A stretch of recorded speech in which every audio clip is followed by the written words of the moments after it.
Hello, salam sejahtera Malaysia. Tuan-tuan dan puan yang saya hormati, terima kasih karena terus setia dan terus bersama di dalam channel ini.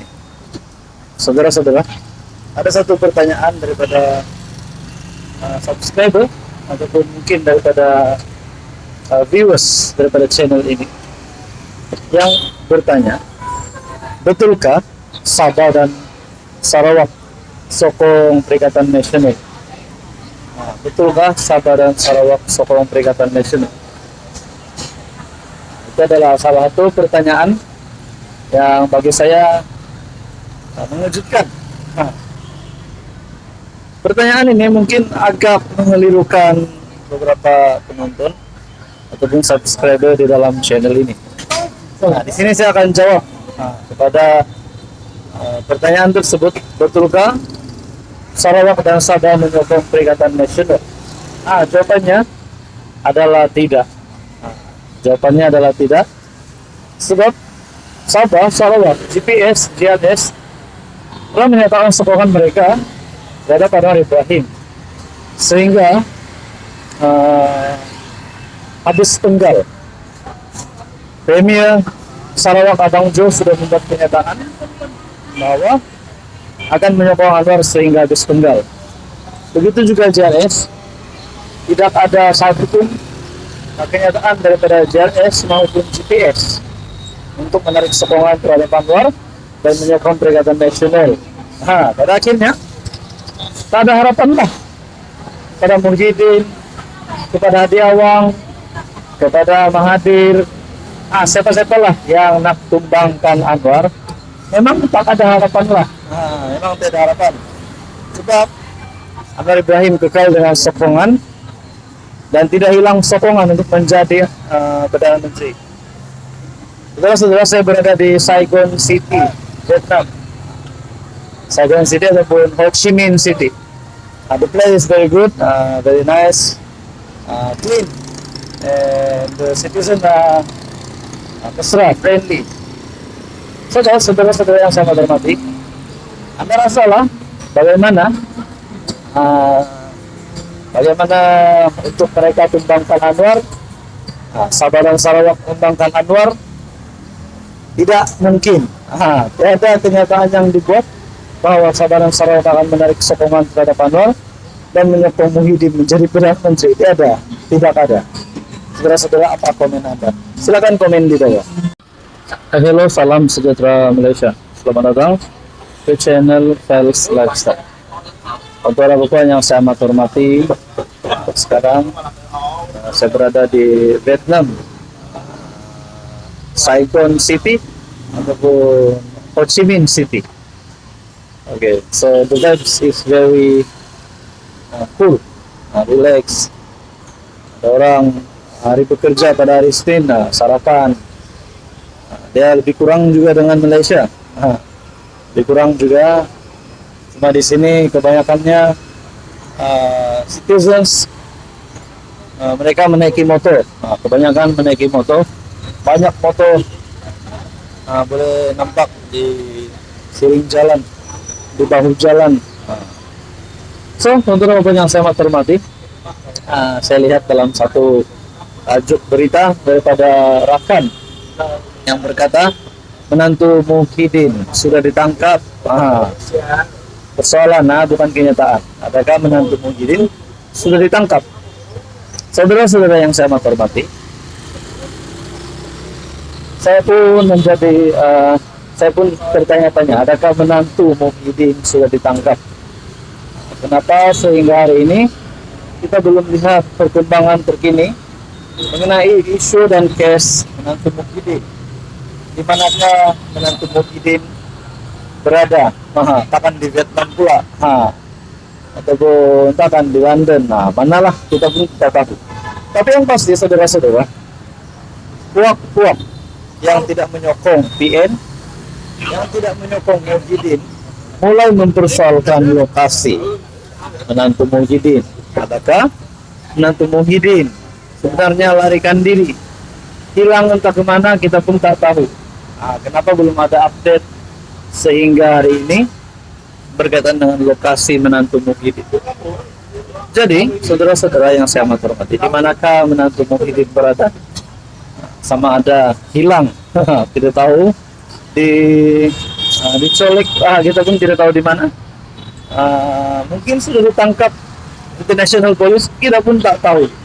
Tapi yang pasti, saudara-saudara, memang dicari oleh polis, dicari oleh SPRM, dan ini sedikit sebanyak akan membawa nama yang buruk terhadap bekas Perdana Menteri sendiri, yaitu Muhyiddin Yassin. Macam mana Muhyiddin Yassin nak menang PRU 16 nanti kalau dalam keadaan menantu beliau sendiri dicari, Muhyiddin Yassin sendiri pun terpalit dengan rasuah, kes rasuah, jana wibawa. Macam mana Muhyiddin Yassin nak menang PRU 16 kalau perkara ini berterusan? Berbalik kepada persoalan tadi, adakah menantu Muhyiddin sudah ditangkap? Kita pun tak tahu beliau di mana, sudah ditangkap atau belum, diculik hilangkah, kita pun tak tahu. Tapi yang pasti memang dicari. Jadi saudara-saudara yang saya hormati, berkaitan dengan ini, apa komen Anda? Hello, salam sejahtera Malaysia. Selamat datang ke channel Paris Lifestyle. Teman-teman yang saya hormati, antara pertanyaan dan persoalan paling utama pada hari ini bagi rakyat Sabah adalah berkaitan dengan keputusan terkini skandal rasuah di Sabah. Itu adalah pertanyaan dan persoalan paling utama. Saya rasa itu adalah pertanyaan dan persoalan paling utama bagi rakyat Sabah berkaitan dengan skandal rasuah di Sabah. Persoalan seterusnya pula, bagaimana dengan jawatan ataupun beberapa nama wakil rakyat, termasuk Ketua Menteri Sabah, termasuk Menteri di dalam Kabinet Kerajaan Negeri Sabah, dan termasuk juga adun-adun yang telah disebut di dalam isu ini. Persoalannya adalah, kalaulah mereka terlibat dengan isu rasuah ini, mereka layak dipecat dan mereka layak digantikan. Kalau mereka terlibat dan memang benar-benar didapati bersalah, itu pada pandangan saya.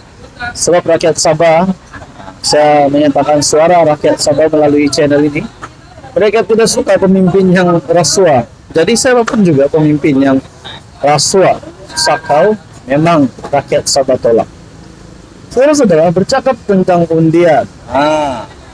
Adakah Jares kepemimpinan Ketua Menteri Sabah akan mampu bertahan bagi pilihan raya negeri tahun ini? Itulah pertanyaan dan persoalan paling utama. Baru-baru ini, BN ataupun UMNO Sabah sudah membuat UMNO Sabah dan juga warisan. Dikatakan dalam satu artikel, akan kompromi 50 kursi di Sabah.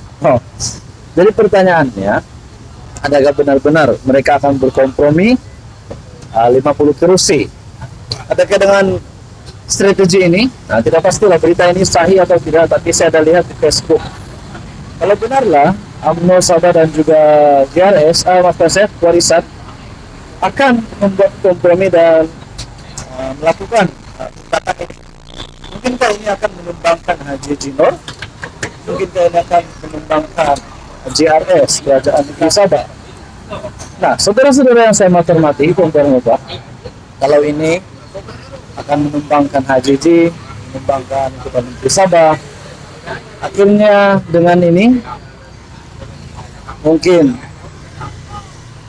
Syafi Abdal ataupun Bung Mukhtar boleh menjadi Ketua Menteri Sabah dan salah satu menjadi timbalan Ketua Menteri Sabah. Mungkin kita dapat lihat di dalam ruangan komen melalui channel ini, dan mungkin di mana-mana media sosial melalui channel pemerhati politik yang lain, mungkin berbeza-beza pandangan siapa yang akan menjadi Ketua Menteri Sabah yang baru. Tapi di dalam channel saya ada yang berkata mereka setuju jika Syafi Abdal yang menjadi Ketua Menteri Sabah yang baru. Dengan ini, kalau Syafi Abdal menjadi Ketua Menteri Sabah yang baru, Kalau bergabung dengan UMNO Sabah, adakah Bung Mokhtar akan menjadi timbalan Ketua Menteri Sabah yang baru? Ataupun sebaliknya Bung Mokhtar yang menjadi Ketua Menteri Sabah? Apapun kita nantikan saja pada pilihan negeri. Kita berdoa supaya negeri Sabah aman damai dan tidak ada apa-apa yang buruk berlaku. Dan semoga kalau ada berkaitan isu skandal rasuah di Sabah itu, siapapun yang bersalah, berikanlah tindakan yang setimpal, tindakan yang tepat. Sekian saja daripada Vietnam, Saigon City.